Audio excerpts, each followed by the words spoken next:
سورۃ الاخلاص. سورۃ الاخلاص، سورۃ الفلق اور سورۃ الناس، ان تین سورتوں کو المعوذات کہا جاتا ہے. ایسی صورتیں جن کے ذریعے اللہ تعالی کی پناہ لی جاتی ہے ہر طرح کے شر سے بچنے کے لیے. سورۃ الاخلاص جس کے کئی نام ہیں، تقریباً 20، اور یہ سورت 1/3 قرآن کے برابر ہے، یعنی اتنی اہم سورت ہے. گویا اگر آپ اس کو سمجھ جائیں تو 1/3 قرآن آپ کو سمجھ آ گیا. کیونکہ قرآن مجید میں 3 طرح کے احکامات ہیں، 3 طرح کے علوم ہیں: توحید، احکام اور قصص. یا تو عقیدے کی بات ہے، یا پھر اللہ تعالیٰ کے احکامات ہیں جن پر ہمیں عمل کرنا ہے، یا پھر گزشتہ قوموں اور انبیاء کے واقعات اور قصص ہیں. تو اس صورت میں ایمان اور خاص طور پر توحید کی بات ہے. اللہ سبحانہ وتعالی کا تعارف ہے. کچھ لوگ نبی صلی اللہ علیہ وسلم کے پاس آئے اور کہنے لگے کہ آپ ہمیں اپنے رب کا نسب بیان کیجیے. اس پر اللہ سبحانہ وتعالی نے یہ سورت نازل فرما دی: قل هو اللہ احد اللہ الصمد لم یلد ولم یولد ولم یکن لہ کفوا احد.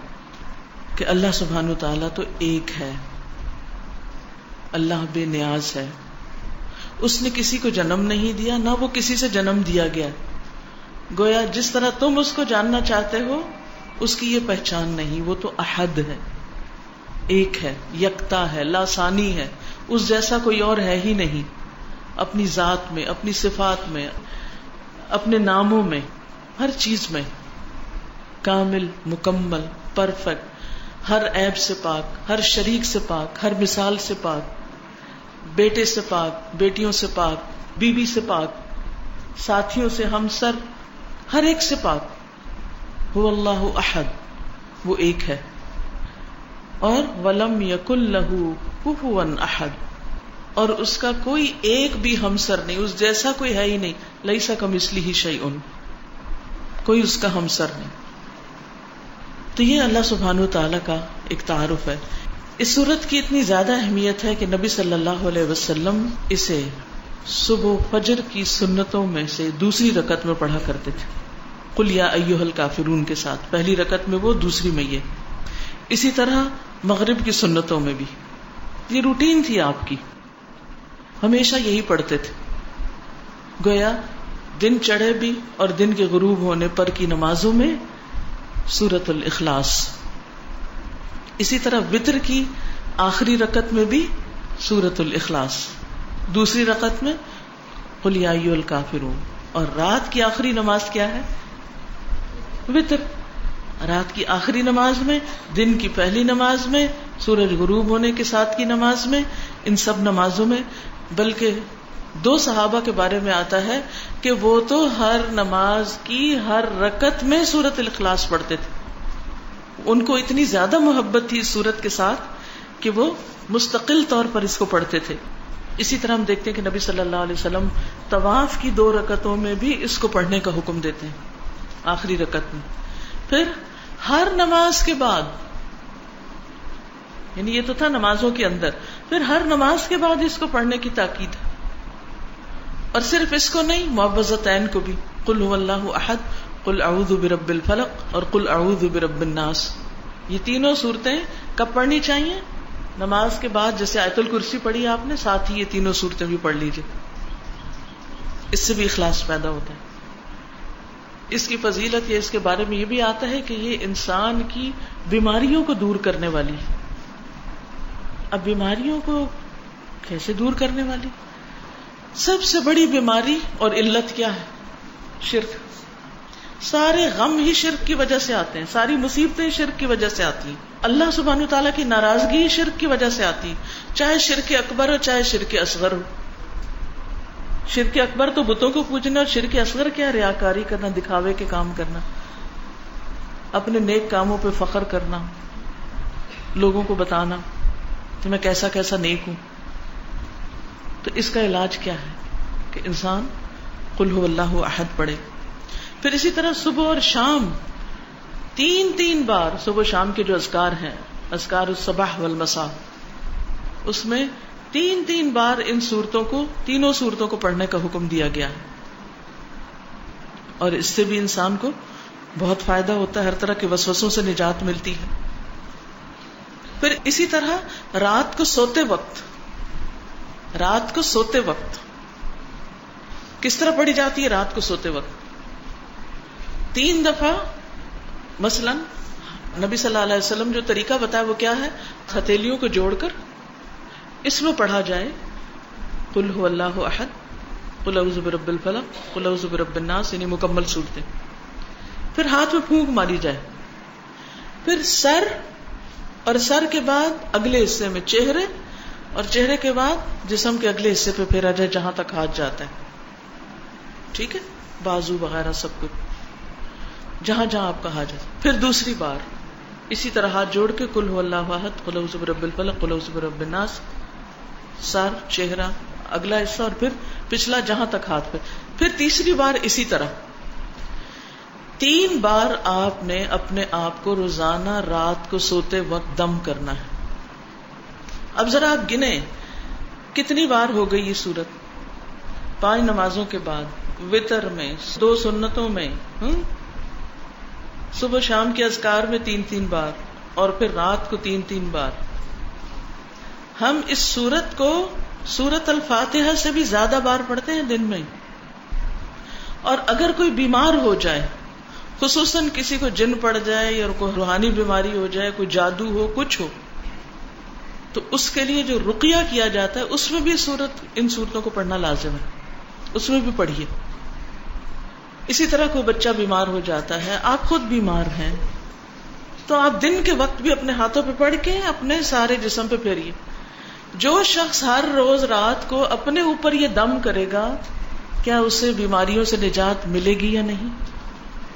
ملے گی نا. یقین سے پڑھیں تو بات ہے نا.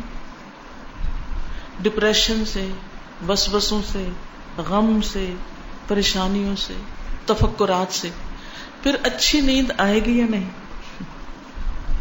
آئے گی نا، کیونکہ آپ نے ان سب چیزوں سے چھٹکارا حاصل کیا. نبی صلی اللہ علیہ وسلم اپنی زندگی کے آخر تک یہ معمول روزانہ کرتے رہے. آخر میں جب آپ بہت بیمار اور لاغر ہو گئے تو حضرت عائشہ نے آپ ہی کے ہاتھوں پہ پڑھ کے آپ کے ہاتھوں کو اس طرح جسم پر جہاں تک وہ جاتے تھے پھیرا، ان کی برکت کی وجہ سے. تو اس سے آپ اندازہ لگا سکتے ہیں کہ اس صورت کی ہماری عملی زندگی میں کتنی زیادہ اہمیت ہے. نہ صرف یہ کہ اس صورت کی بلکہ اگلی 2 صورتوں کی بھی. نبی صلی اللہ علیہ وسلم نے ایک موقع پر ایک لشکر کا امیر کسی کو بنا کر بھیجا، تو وہ ان کو نماز کی امامت بھی کراتا تھا، جماعت کراتا. جب وہ جماعت کراتا تو ہر رکعت کا اختتام قل هو اللہ پہ کرتا، یعنی کچھ اور بھی پڑھتا مگر قل هو اللہ لازمی پڑھتا. اب لوگوں نے اس وقت تو کچھ نہیں کہا، لیکن واپس آ کر نبی صلی اللہ علیہ وسلم سے پوچھا کہ اس نے ایسا کیوں کیا، یہ ایسا کیوں کرتا تھا؟ آپ نے فرمایا اسی سے پوچھو کہ وہ ایسا کیوں کرتا تھا. لوگ اس کے پاس گئے اور انہوں نے کہا کہ تم ایسا کیوں کرتے تھے کہ ہر رکعت جو ہے اس کا اختتام قل هو اللہ پہ کرتے؟ تو اس نے کہا کہ مجھے اس صورت سے محبت ہے، مجھے اس صورت سے محبت ہے، کیونکہ یہ رحمان کی صفت ہے، یہ رحمان کی پہچان ہے، اس میں رحمان کی صفات بیان ہوئی، اس لیے مجھے اس صورت سے محبت ہے.